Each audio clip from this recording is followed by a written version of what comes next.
Hello and welcome. My name is Mustafa Mahussein, and this is my training that I'm doing for Arabic language to non-Arabic speakers, preferably, English speakers, but let me explain the reason why I want to do this course. I've been working on a construction site for about 3 years. Okay, I'm a deputy project manager. I primarily deal with Americans, Indians, and Filipinos, and they all speak English. I speak Arabic, but every now and then, I run into someone who doesn't speak English or doesn't speak Arabic, and I have the problem of, okay, I need to communicate with this person. A lot of my friends on site and coworkers have asked me on a regular basis how to say different words, and if you've ever worked on a construction site with someone who doesn't speak your language, you tend to, you find that a lot of hand signs and signals work, kinda, but when you throw in hand signals and some words, it tends to work. This course is not designed to really teach you conversational Arabic, but more just enough to get you by, and you could go to the baqala or the little convenience store and you can say 1, 2, 3, you can say hello, goodbye. Eventually I'll go into like how much and stuff like that in other courses. This is just the first one. I'm just going to do 10 different words really. This one, go and go there. There too. One is nicer than the other, and one is a little more descriptive, and it works well on site also.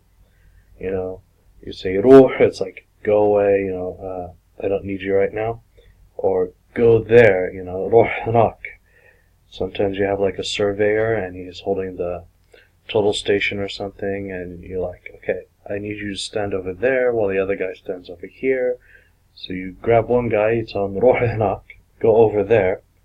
And you tell the other one, come over here, ta'al hini, or ta'al, So, just a couple of words here and there, actually, they don't have to know everything you're saying, but, when they have the gist of it, they know their job, so every now and then they just need a little nudge in the right direction. That's kind of why I decided to do this course. So, enough from me yammering. Let's get started on some of the words.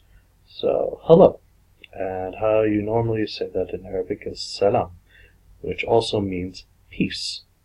Okay, salam is morning, afternoon, night. It doesn't make a difference. You can say it any time of the day.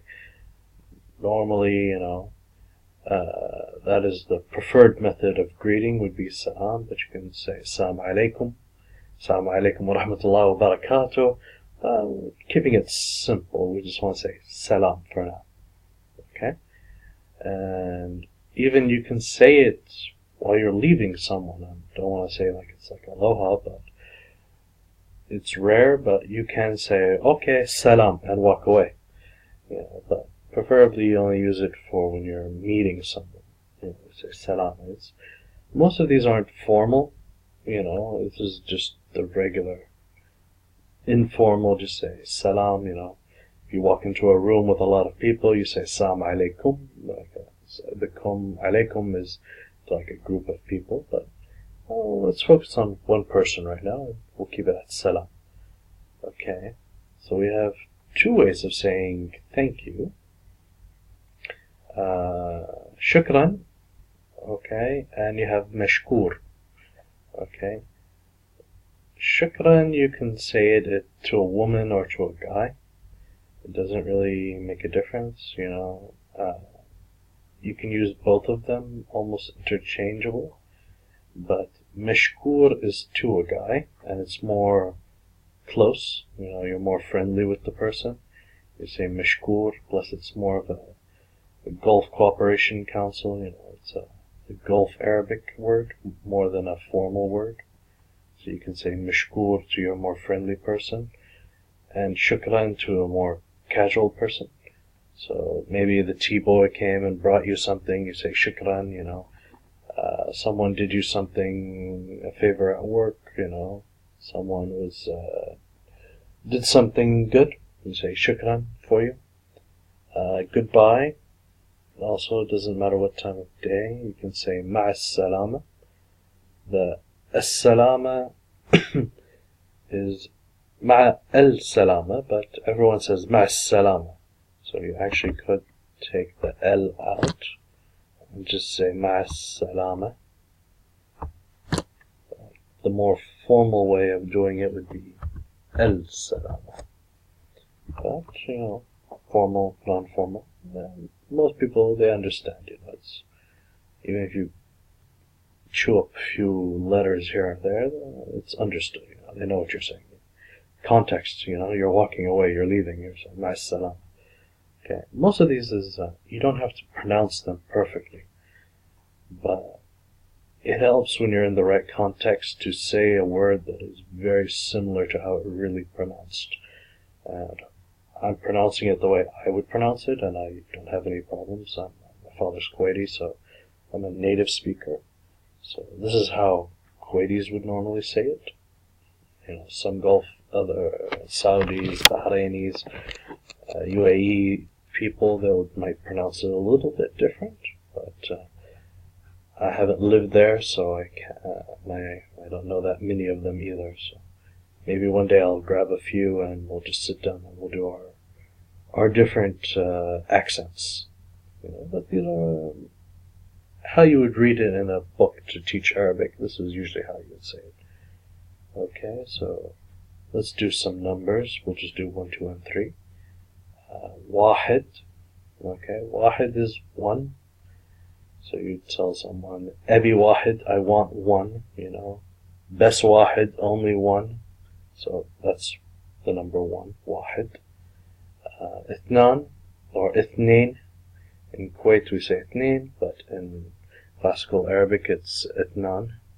So I'm doing the more classical, just in case you're in somewhere other than Kuwait. So Ithnan.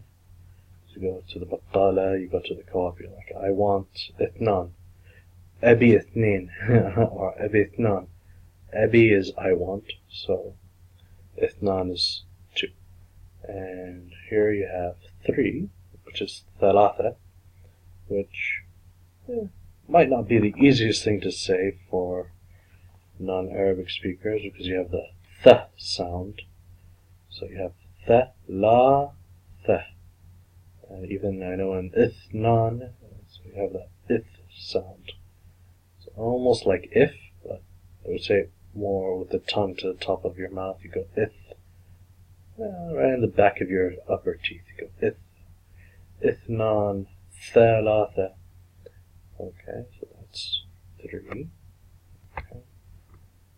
Go. Come. I'll say ta'al is informal. It's like ta'al. Come over here, Come. Or if you're walking and you tell them ta'al, they'll start walking with you. Okay. Like I said, a lot of these things, you just need the right context, and they automatically know what you're saying. Ruh is go. It's not a very polite way of saying it, but it's the really easy way of saying it. Ruh, go away. You're done, Alright, enough, yalla. It's over. Ruh. I don't like saying it that way most of the time, so I try to avoid it. So I'll say ruh hnak, or ruh hunak. So the more classical way is to say ruh hunak. Casual way is ruh hnak. Ruh hnak. So you should learn it more like ruh hunak. That is the more accepted way of saying it, classical Arabic. But we'll try and find another more kind way of saying go. Right now I can't think of one because, when you're thinking about something and you want to know, it's usually a thing you can't think about. You can't remember. So I hope this was helpful for you, and we'll prepare some more in the future. Thank you for tagging along, and ciao.